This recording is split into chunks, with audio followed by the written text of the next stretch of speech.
तो जो सबसे पहले टेक्निकल टर्म जो है वो है हमारे पास डायनेमिक। डायनेमिक का क्या मतलब होता है?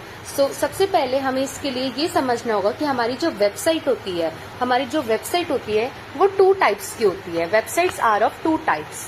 एक होती है हमारे पास स्टैटिक वेबसाइट एंड दूसरी होती है हमारे पास डायनेमिक वेबसाइट। अब ये क्वेश्चन उन लोगों के लिए है जिनको पता है कि वेबसाइट क्या होता है, वो कमेंट बॉक्स में मुझे बता सकते हैं। एंड जिन स्टूडेंट्स को नहीं पता व्हाट इज वेबसाइट, तो वेबसाइट बेसिकली आपके पास एक डिजिटल वे है अपने कंटेंट को पब्लिश करने का, सो दैट आप स्टूडेंट्स जो है या जो भी पीपल है वो आपकी उस डिजिटल कंटेंट को विजिट कर सके।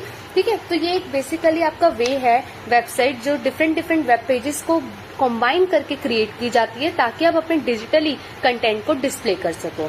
तो ये 2 तरह की होती है, एक स्टैटिक होती है और एक हमारे पास डायनेमिक होती है। एज डिस्कस, स्टैटिक का मतलब बेसिकली क्या होता है कि अगर आपके पास या आप एक यूजर है, एज अ यूजर अगर आप एक किसी वेबसाइट के साथ इंटरेक्ट करना चाहते हो तो वो आप स्टैटिक के केस में नहीं कर सकते हो।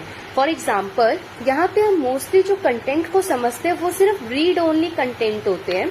रीड ओनली कंटेंट का क्या मतलब हुआ? लेट्स से फॉर एग्जाम्पल हमारे पास एक ब्लॉगिंग की वेबसाइट है या फिर हमारे पास कोई न्यूज से रिलेटेड वेबसाइट है, तो इस तरह की वेबसाइट्स में हम क्या कर सकते हैं, हम कंटेंट को रीड कर पाते हैं, हम वेबसाइट से इंटरेक्ट नहीं कर पाते, राइट।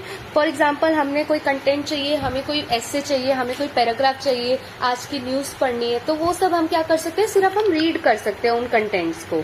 एंड दूसरी तरफ अगर हमारे पास डायनेमिक वेबसाइट है तो डायनेमिक वेबसाइट से क्या कर सकता है, यूजर आपस में इंटरेक्ट कर सकता है। कैसे इंटरेक्ट कर सकता है यूजर, इसके लिए हम एक एग्जांपल लेते हैं। फॉर एग्जांपल, हमारे पास एक अमेजोन की जैसे वेबसाइट है, ठीक है, अमेजोन है, फ्लिपकार्ट है, there are so many website available आज की डेट में जो डायनेमिक है, और मोस्टली आजकल काफी सारी वेबसाइट जो है वो डायनेमिक ही क्रिएट की जाती है। अब यहाँ पर हमारे पास क्या है, अमेजोन, फ्लिपकार्ट, ये जो वेबसाइट्स है, इससे कैसे यूजर आपस में इंटरेक्ट कर सकता है एंड इन रिटर्न वेबसाइट से उसे कुछ रिस्पॉन्स मिल सकता है।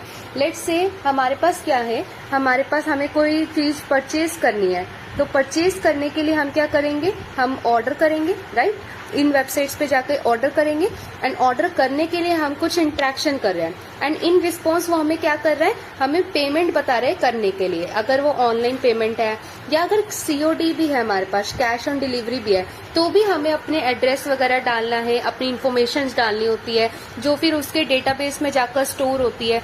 सो likewise user is interacting with the website, जिसमें उसे कुछ रिस्पॉन्स में भी वापस मिल रहा है या फिर उसका डेटा कहीं किसी डेटाबेस में जाकर स्टोर हो रहा है, राइट। तो इस तरीके से ये हमारे पास क्या होता है, डायनेमिक वेबसाइट होती है। तो जावास्क्रिप्ट जो है वो सबसे ज्यादा यूज कहाँ पर होती है, वो सबसे ज्यादा यूज होती है हमारी डायनेमिक वेबसाइट्स क्रिएट करने के लिए, ताकि हम अच्छी से अच्छी फंक्शनैलिटी जो है वो जावास्क्रिप्ट के थ्रू एक वेबसाइट के अंदर डाल सके। ठीक है, I hope this is clear कि वेबसाइट जो होती है हमारे पास वो 2 टाइप्स की होती है, स्टैटिक एंड डायनेमिक, एंड किस तरीके से दोनों में क्या डिफरेंस है और किस तरीके से हम किस तरीके की इंटरेक्शन कर पाते हैं। यहाँ पे यूजर जो है वो इंटरेक्ट कर पाता है एंड यहाँ पे यूजर इंटरेक्ट नहीं कर पाता है। ठीक है, अब हम वापस नेक्स्ट कंटेंट में चलते हैं, यानी कि हमारी जो नेक्स्ट टर्म है वो क्या है। This is a light weight website. Light weight programming language का क्या मतलब हुआ कि फॉर एग्जाम्पल इट्स सिंटेक्स जो होते हैं हमारे पास वो इजी टू यूज होते हैं, ठीक है, इजी टू यूज सिंटेक्स होते हैं यहाँ पर। अब वेब पेजेस का मतलब क्या होता है, वेब पेजेस का सिंपली मतलब होता है कि जो भी आप कंटेंट डिजिटली क्रिएट कर रहे हो, जो भी आप डिजिटल कंटेंट क्रिएट कर रहे हो वो एक नॉर्मल पेज पे स्टोर होता है, right.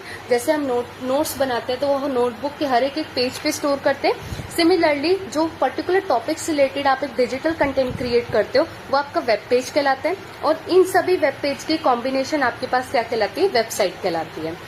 4th point is interpreted. Now interpreted का क्या मतलब होता है, इंटरप्रेटेड का सिंपली मतलब होता है यहाँ पर कि जो आपके पास जो जावास्क्रिप्ट है वो स्टेप बाय स्टेप वर्क करती है, स्टेप बाय स्टेप वर्क करती है। हाउ, यहाँ पर क्या होता है कि आप जो सेंटेंस पहले लिख रहे हो, यानी कि आप इस तरीके से कह सकते हो कि जावास्क्रिप्ट आपकी सीक्वेंशियल लैंग्वेज है, वो आपकी हमेशा सीक्वेंस में चलती है। और भी कुछ टॉपिक्स है जिसमें हम सीक्वेंशियलिटी हटा सकते हैं, बट वो हम आगे की वीडियोस में कवर करेंगे।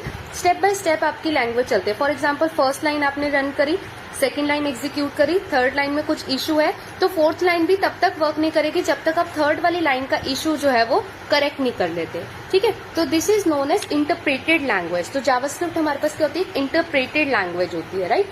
And the fifth point is the most important, that is the object oriented. इस पे हमारा एक पूरा टॉपिक होता है ऑब्जेक्ट ओरिएंटेड, किस तरीके से जावास्क्रिप्ट हमारे पास एक ऑब्जेक्ट ओरिएंटेड लैंग्वेज है। तो बेसिकली उसमें क्या होता है हमारे पास, हम क्या कर सकते हैं उसमें कुछ क्लासेस होती है, कुछ ऑब्जेक्ट्स बनते हैं, तो उस क्लासेस एंड ऑब्जेक्ट की कॉम्बिनेशन को हम क्या कहते हैं, उस क्लासेस एंड ऑब्जेक्ट्स की कॉम्बिनेशन को हम कहते हैं ऑब्जेक्ट ओरिएंटेड लैंग्वेज, राइट। तो इसके बारे में हम डिटेल में आगे पढ़ेंगे so that you will be able to understand clearly कि what is the meaning, exact meaning of object oriented and why JavaScript is known as object oriented language. ठीक है, तो इसी के साथ हमने 5 टेक्निकल टर्म्स को कवर किया है, जिसमें से बेसिकली 4 टेक्निकल टर्म्स हमारी कवर हो गई है।